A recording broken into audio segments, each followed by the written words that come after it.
आज अपन देखने वाले हैं कैरेक्टर डेटा टाइप, है ना। इसके पहले अपन ने देखे थे 4 इंटीजर टाइप के, 2 फ्लोट, 1 बूलियन। अपना एक और बचा है कैरेक्टर डेटा टाइप, है ना। तो उसका जो कीवर्ड है वो है कैर, है ना, CHAR। In Java the data type used to store characters is char, यानी कि कैरेक्टर्स जो है वो आपके कैर डेटा टाइप में स्टोर होते हैं। ये 16 बिट्स का होता है ना। बट अपन अभी तक जो देख रहे थे प्रोग्रामिंग लैंग्वेजेस, है ना, उसमें आस्काई कोड वगैरह यूज कर रहे थे, या अलग अलग कंट्रीज के लिए अलग अलग कोड्स थे। बट जावा ने स्टैंडर्ड सेट किया होगा कि जावा जो है यूनिकोड ही यूज करेगा, यानी कि कैरेक्टर को रिप्रेजेंट करने के लिए वो 16 बिट का यूनिकोड यूज करता है। तो यूनिकोड की जो विड्थ है या जो साइज है वो 16 बिट्स है, इसीलिए जावा की जो कैरेक्टर की साइज है वो भी 16 बिट्स है, यानी कि characters in Java is 16 bits wide. Java uses Unicode to represent characters. Java support lot of Unicode symbol.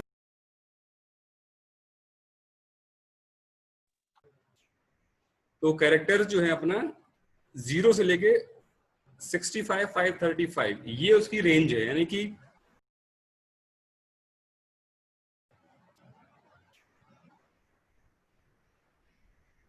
तो यूनिकोड जो है 16 बिट्स के होते हैं। दैट मीन्स कि उनकी जो रेंज है वो 0 से लेके 65, 535 तक होती है। यहाँ पे कोई नेगेटिव कैरेक्टर्स नहीं होते, है ना। तो जो आपके सिंबल्स हैं, जैसे अल्फाबेट्स हैं, नंबर्स हैं, स्पेशल सिंबल्स हैं, है ना, ये सारे जो हैं आपके, ये इन्हीं यूनिकोड से होते हैं। ये तो आपके लैंग्वेज के हो गए, इंग्लिश लैंग्वेज के, जैसे हिंदी लैंग्वेज के, उर्दू, संस्कृत, रसियन, अमेरिकन, मतलब जो भी लैंग्वेजेस हैं, है ना, सारी लैंग्वेज लगभग इसमें कवर हो जाती है 65,000 कैरेक्टर्स में, इसलिए यूनिकोड का करते हैं यूज। देख लें इसकी अपन रेंज क्या है। टाइप कैरेक्टर है आपका, ये यूनिकोड कैरेक्टर कंटेन करता है। बाय डिफॉल्ट ये 00 होता है। अब ये बैकस्लैश यू लिखा मतलब ये यूनिकोड।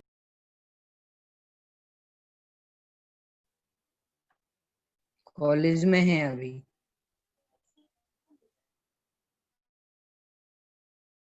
बैकग्राउंड देखा तुमने? हाँ हाँ सर, ये रिकॉर्ड तो आपके सिस्टम से होता होगा ना, तो यूनिकोड कैरेक्टर्स इसमें रखे जाते हैं। इनकी बाय डिफॉल्ट जो 0 होती है, तो इसका यूनिकोड में ये 16 टाइम्स 0 है। ये एक्चुअली लिखा हुआ है हेक्साडेसिमल का 0, है ना। 16 बिट्स ये रेंज जो है आपकी 0 से लेके ऑल वंस, है ना। तो हेक्साडेसिमल में ये आपका एफ लिखा हुआ, 16 टाइम्स 1 लिखा हुआ है, ये 16 टाइम्स 0 को आपने क्या किया, हेक्साडेसिमल से रिप्रेजेंट किया है। यूनिकोड सिस्टम का यूज क्यों कर रहे हैं अपन लोग यहाँ पे, है ना। यूनिकोड है क्या? Unicode is a universal international standard character encoding, ठीक है, जो कि यूनिवर्सली इसको फॉलो किया जाता है। इससे आप most of the world's written language को कवर कर सकते हैं, इसलिए अपन यूनिकोड यूज करते हैं। जब यूनिकोड नहीं था तब यहाँ पे खूब सारे लैंग्वेज के स्टैंडर्ड थे, जैसे कि आस्काई था, American standard code for information interchange, ये यूनाइटेड स्टेट्स में था, उसको अपन लोग पहले फॉलो करते थे C++ वगैरह में। ऐसी ISO 88591 ये आपका यूरोपियन लीग लैंग्वेज के लिए था। KOI8 ये था रशियन के लिए। ऐसी और भी कई सारे स्टैंडर्ड थे। बट इनमें होता क्या था कि आप जिस कंट्री के लिए डेवलप कर रहे हैं, यदि उससे कहीं बाहर आप जाके कोई ऐसा लेटर या कोई सिंबल करवाना चाह रहे हो जो कि आपका उस लैंग्वेज में कवर ही नहीं कर पा रहा, रशियन लैंग्वेज में कवर ही नहीं कर पा रहे हैं, है ना, चाइनीज चीजें, तो वहां पे प्रॉब्लम्स आती थी। तो उस सिस्टम निजात पाने के लिए आपने क्या किया है,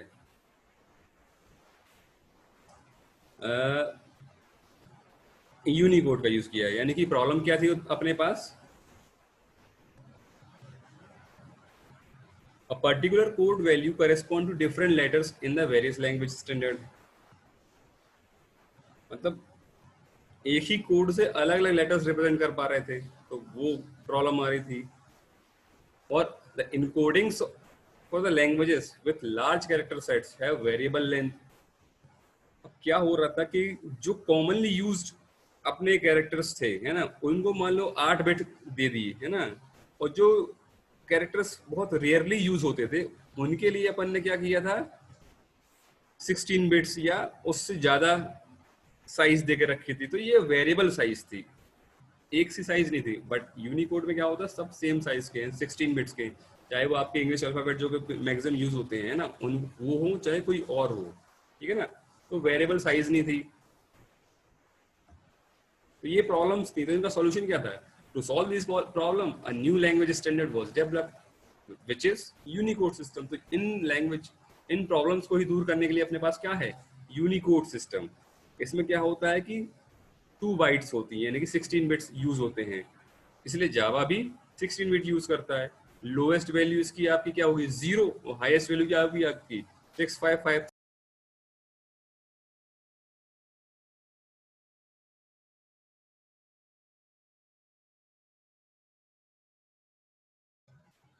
एक एग्जांपल देख लेते हम लोग, कैरेक्टर कैसे करते यूज।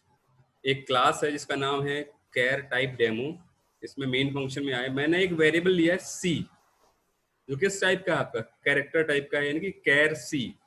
उसमें मैंने वैल्यू क्या रखी है, ए। अब जो भी कैरेक्टर होता है वो सिंगल कैरेक्टर होता है, इसको अपन लोग सिंगल कोट पे लिखते हैं ना, तो कैर सी इज इक्वल टू ए। फिर आपका है मैंने इसको प्रिंट किया हुआ है ना, system dot out dot print LN value of character variable C is,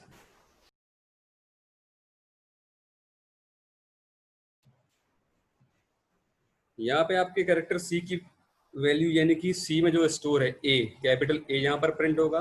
और हम चाहते हैं कि जो कैपिटल ए है उसकी यूनिकोड वैल्यू क्या है, मतलब आखिरकार अल्टीमेटली आपका जो यूनिकोड है ये स्टोर क्या कर रहा है, न्यूमेरिक वैल्यू स्टोर कर रहा है, 0 से लेकर 65 535 के बीच की कोई न्यूमेरिक वैल्यू ही प्रिंट कर रहा है। तो ये सेव जब करता है, स्टोर जब करता है, तो आपके कैरेक्टर के इक्विवेलेंट जो यूनिकोड वैल्यू उसको सेव करता है, और जब इसको प्रिंट करना होता है तो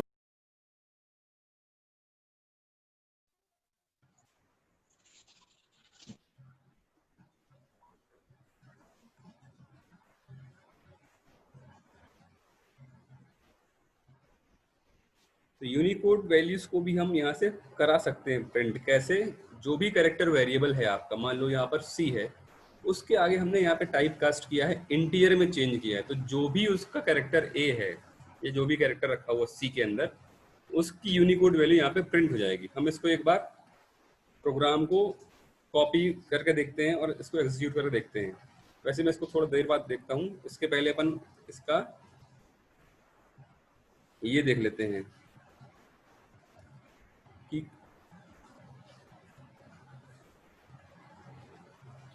कौन कौन से हैं ये।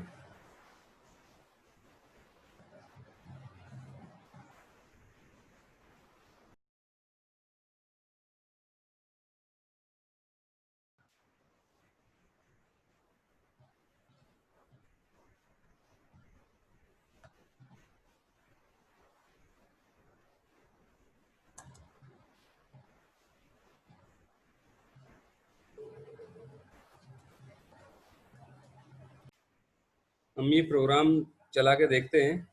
एक क्लास बनाई है हमने कैर टाइप डेमो से, इसको मैंने सेव करता हूँ, मैं इसको क्लास का नेम डॉट जावा है ना, और फाइल्स मैं करता हूँ ऑल फाइल्स, मैं इसको सेव करता हूँ। ओके, ये ऑलरेडी है, तो मैं रिप्लेस कर देता हूँ अभी हाल इसको।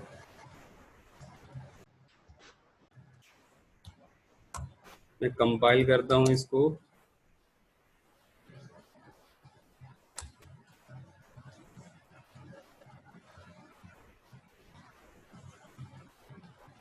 रन करता हूँ इसको मैं,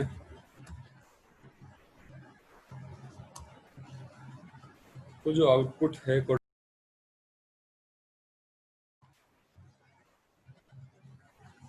हमने ये प्रोग्राम यहाँ पे टाइप किया है, ठीक है। इसको यहाँ पे मैं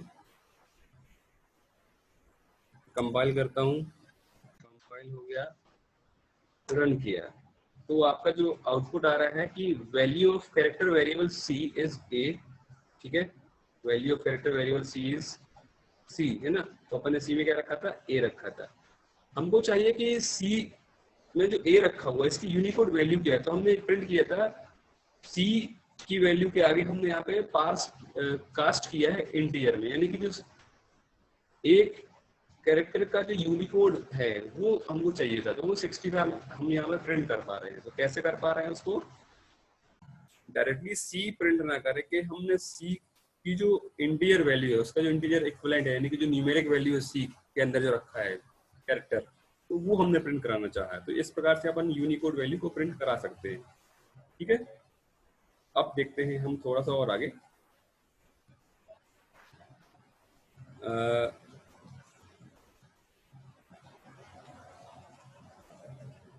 कैरेक्टर डेटा टाइप में क्या था, ये अदर एस्केप सीक्वेंस को भी सपोर्ट करता है, जिससे कि आपको फॉर्मेटिंग में बड़ी आसानी होती है ना।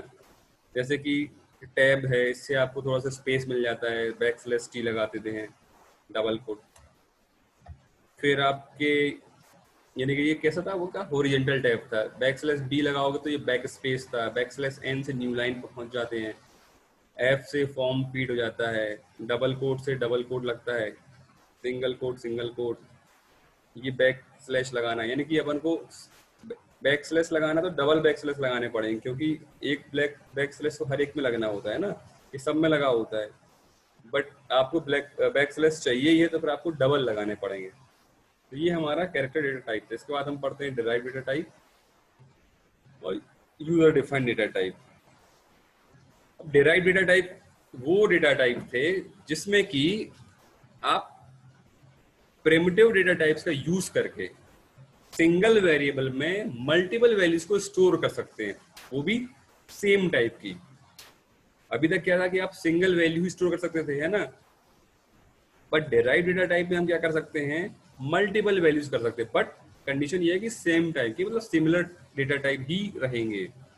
जैसे एग्जांपल एरे है, आप पहले भी देख चुके हैं और यहाँ भी देखेंगे अपन, अभी एरे को और पढ़ेंगे, अपन सिर्फ देख ले रहे हैं कि वो डिराइव डेटा टाइप ही है। तो derived data types are those whose variables allow us to store multiple values of same type. Okay, but they never allow to store multiple values of different type. ऐसा नहीं है कि देख लेते हैं हम इसको कैसे कर सकते हैं ना, एरे के थ्रू हम कर सकते हैं इसको। तो एरे बनाया अपन ने ए, तो 10, 20, 30 तीन वैल्यूज हमने स्टोर कर दी एक वेरिएबल में, जो कि कैसा है हमारा एरे। अब यहाँ पर तीन वैल्यू कर रहा हूँ मैं, मल्टीपल वैल्यू कर रहा हूँ, बट कैसी है, डिफरेंट टाइप की है, तो ये पॉसिबल नहीं है ना, ये पॉसिबल नहीं है कि तीन वैल्यूज जो है आपकी अलग अलग टाइप की, तो ये इनवैलिड। तो डेराइव टाइप की यही दिक्कत थी, बट हमको जब जरूरत पड़ती है तो हम यूजर डिफाइंड डेटा टाइप का यूज कर सकते हैं। यदि आपको सिमिलर की जगह पे सब रखने हैं, कुछ इंटीजर रखने हैं, कुछ कैरेक्टर रखने हैं, कुछ फ्लोट रखने हैं, मतलब आपको जैसी रिक्वायरमेंट वैसा चाहिए, तो आप फिर यूजर डिफाइंड डेटा टाइप की तरफ जाएंगे। आप उसमें लैंग्वेज के फीचर्स का यूज करते हुए अपने कुछ डेटा टाइप्स क्रिएट कर सकते हैं, जो कि अपन किसकी सहायता से कर सकते हैं, क्लास की सहायता से। तो देखते हैं अपन इसको क्या होता है ये। User defined data types are those which are developed by programmers by making use of appropriate features of the language. User defined data types related variables allow us to store multiple values either of same type or different type or both. जो मैंने अभी बताया है ना, या तो same type use कर लो या डिफरेंट टाइप, या उनका मिक्स भी कर सकते हो, जैसा चाहे आप वैसा यूज कर सकते हैं। किसमें? यूजर डिफाइंड में। ठीक है, इसमें आप more than one value of dissimilar type आप रख सकते हो। किसके थ्रू कर सकते हैं अपन लोग इसको? क्लास के थ्रू, है ना। तो अपन ने देखे क्लास में क्या होता है, इंस्टेंस वेरिएबल होते हैं कि इंट रोल नंबर भी हो गया, स्ट्रिंग नेम भी हो गया। दैट मींस कि रोल नंबर नेम कैसे थे आपके, डिफरेंट टाइप के थे। एक चीज है कि जो जावा में यूजर डिफाइंड डेटा टाइप्स और डिराइव डेटा टाइप्स होते हैं, ये जो होते हैं रेफरेंस डेटा टाइप्स होते हैं, यानी कि बनाते अपन लोग ऑब्जेक्ट हैं बट उनको रेफरेंस करते हैं अपन लोग, तो उसको अपन रेफरेंस वेरिएबल बोलते हैं। यानी कि बनाया ऑब्जेक्ट अपन ने और उसको रेफरेंस, उसको रेफर करा रहा है अपन लोग किसी तीसरे वेरिएबल से, तो वो रेफरेंस टाइप कहलाते हैं। और जो प्रिमिटिव टाइप्स के हैं अपने, इंट ए जैसे हुआ, तो ए डायरेक्ट क्या है, वेरिएबल है। बट यदि अपन स्ट्रिंग ए की बात करेंगे तो यहाँ पे स्ट्रिंग क्या है, क्लास है एक्चुअली, है ना। तो ए जो है उसका ऑब्जेक्ट हुआ, बट अपन उसको एज अ स्ट्रिंग वेरिएबल ही बोल देते